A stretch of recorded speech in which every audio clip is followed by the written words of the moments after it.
Grabe mga ka-farmers po yung bulaklak ng ating kalamansi. Ayan o, kumpul-kumpulan. Napakarami ng mga sumulpot. Napakatataba naman mga ka-farmers o. Lahat po ng mga dulo, meron po siyang labas po na bulaklak at malalaki na rin. Ito mga ka-farmers po yung sinasabi natin na panahon ng kalamansi. Hindi na po natin ito ini-spray mga katribya. Naaalagaan na po siya ng ating ulanan. Hindi kagaya po noong mga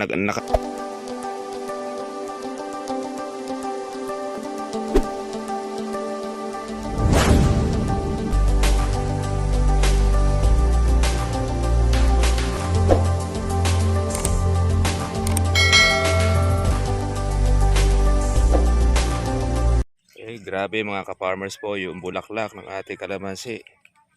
Ayan o, kumpul-kumpulan. Napakarami ng mga sumulpot. Napakatataba naman mga ka-farmers o.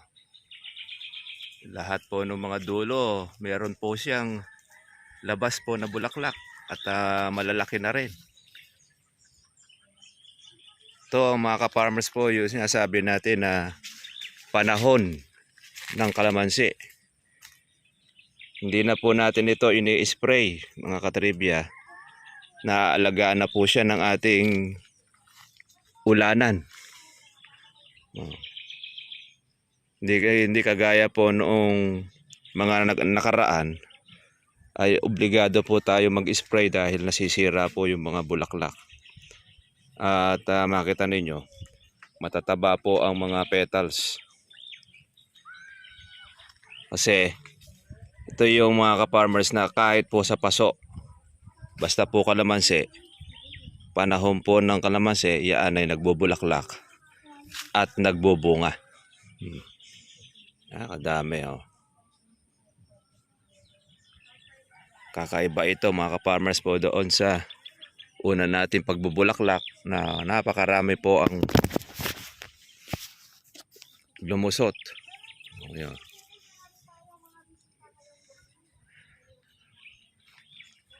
Lahat po ng puno ganyan, lahat po ng sanga.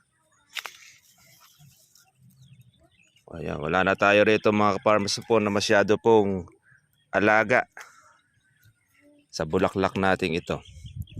Kaya doon po may papayo natin sa ating po mga katribya. Baka po kayo ay nag-i-spray pa, ay mag-stop na po tayo ng ating spray mga katribya. Dahil pre-insect na po ito yung ating mga bulaklak mga ka-farmers. Yan. Sigurado ito ay mamumuti.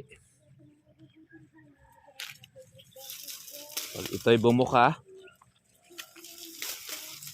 sahan nyo na.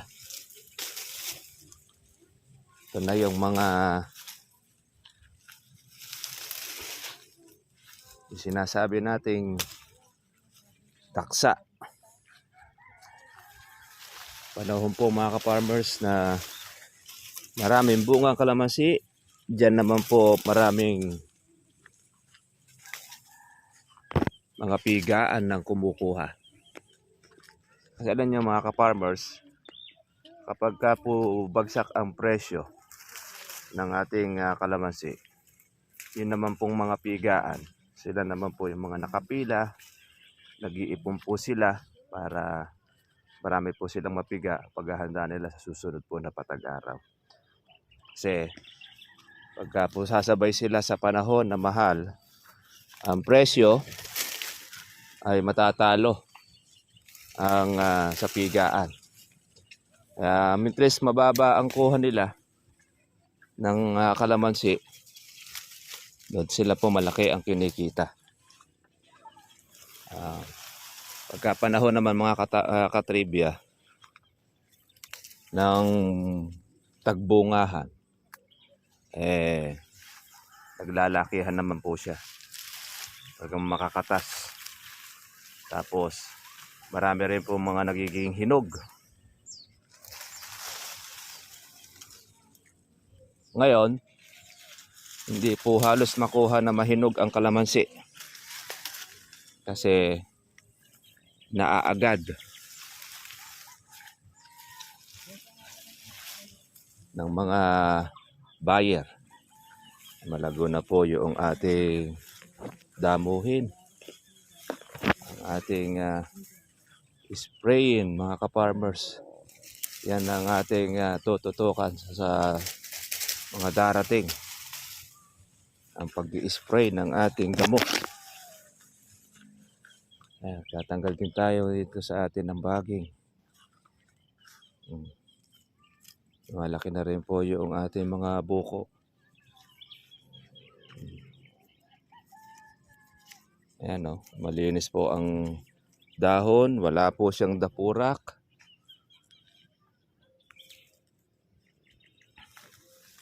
Kapal ang bulaklak. Ayan.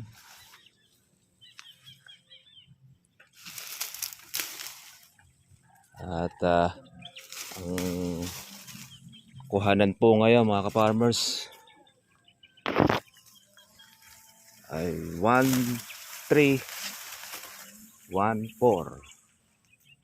na tumataginting ang presyo ng ating kalamansi.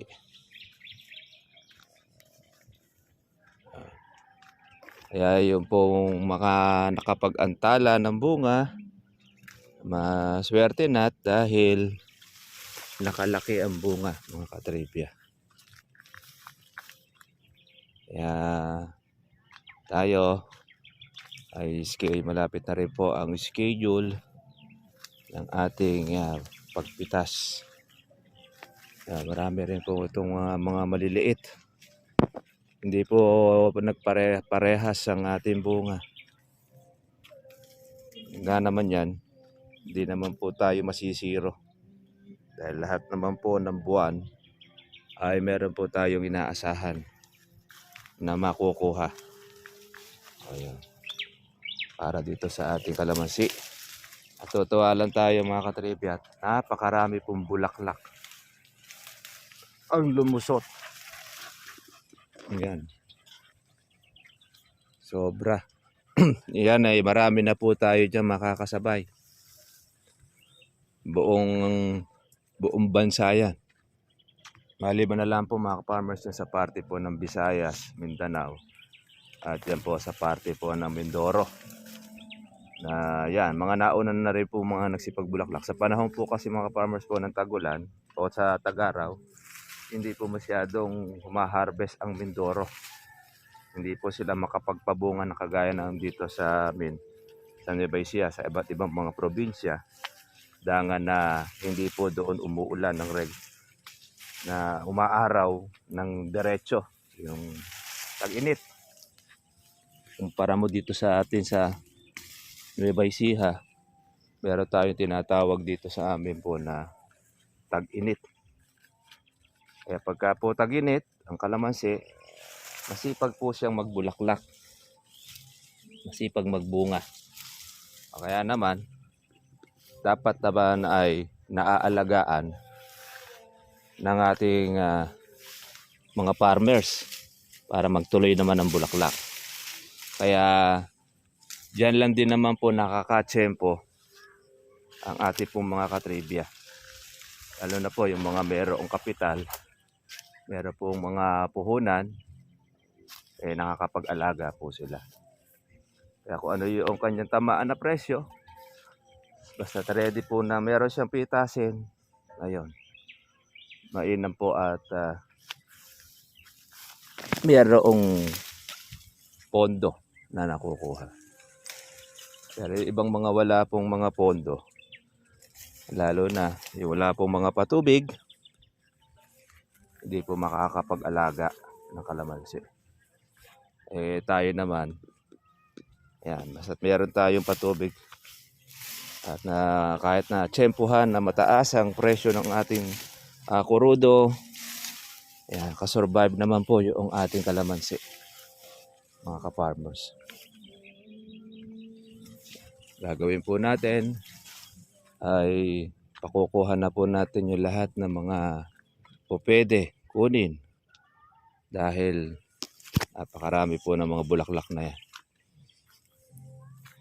Yung iba mga ka-farmers, yung mga bulaklak na ito gusto nilang malaglag.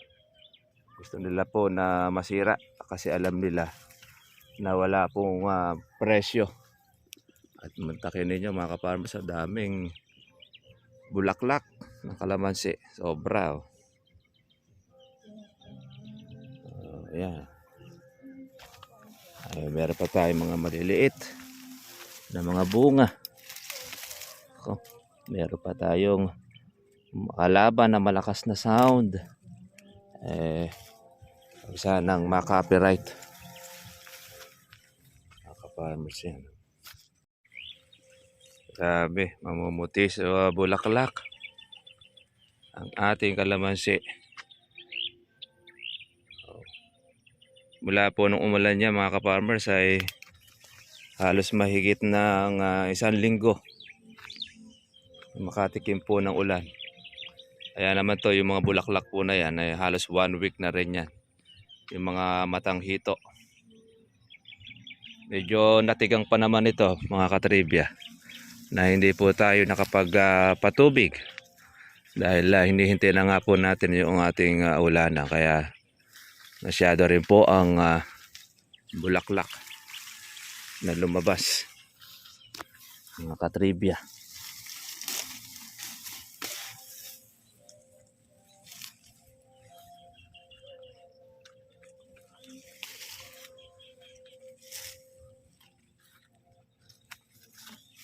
Yung ating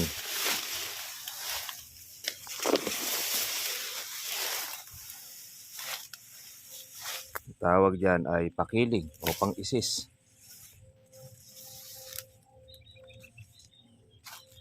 Pang-isis natin. Ayan. Masyado ang ating bulaklak.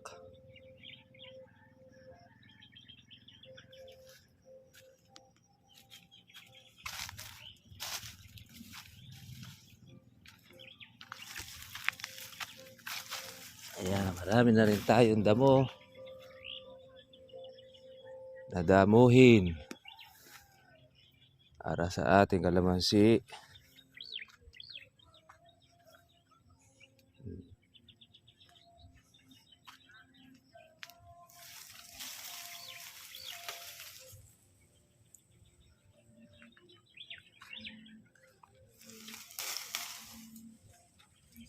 Tanggal tayo ng ating baging. Yung saging ng kapitbahay natin ay kumabila na sa atin. Lintik din po ng bulaklak ng kabila.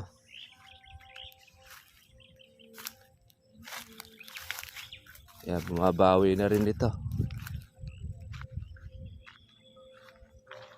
Bumuti rin sa bulaklak eh.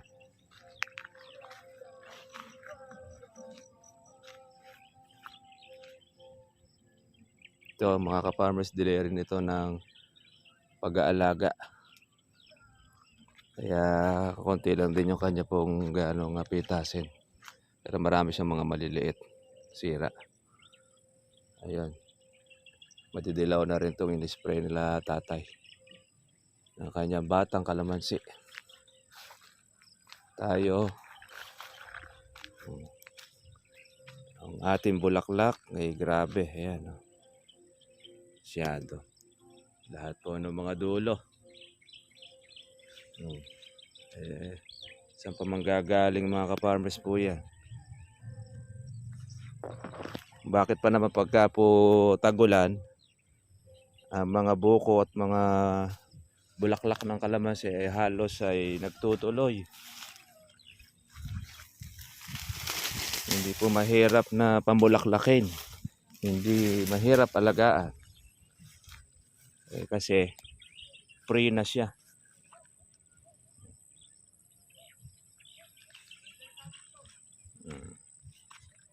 Yan.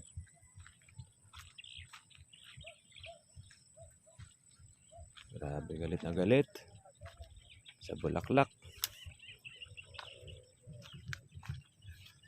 Ang dami, oh. Nakakatuwa naman.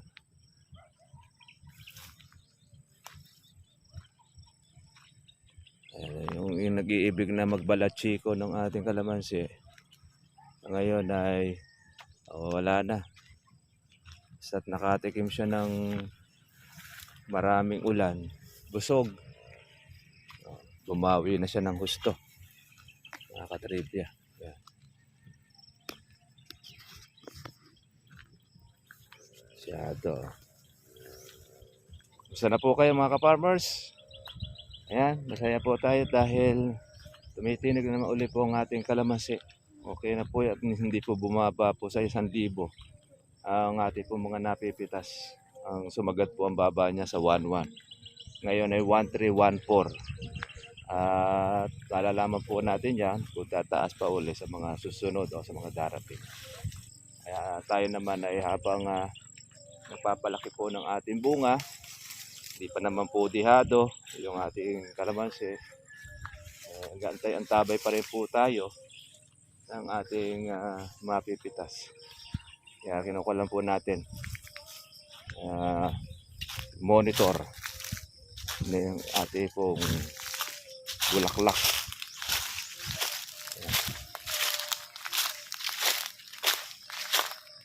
Tuloy-tuloy lang ang ating alaga. Ito na po ang ating menos ngayon. Hindi na tayo magpapatubig. Libre na tayo. Hindi na po masyado pong mahihirapan ang kalamansin natin sa tindi po ng init. Ayan, medyo ginaginhawa na. Damo na lang po ang ating tututukan ngayon. Paano mga katribya? Kita po tayo po bukas para susunod po natin vlog. At happy farming po sa inyong lahat. God bless po sa inyo mga katribya. Bye-bye.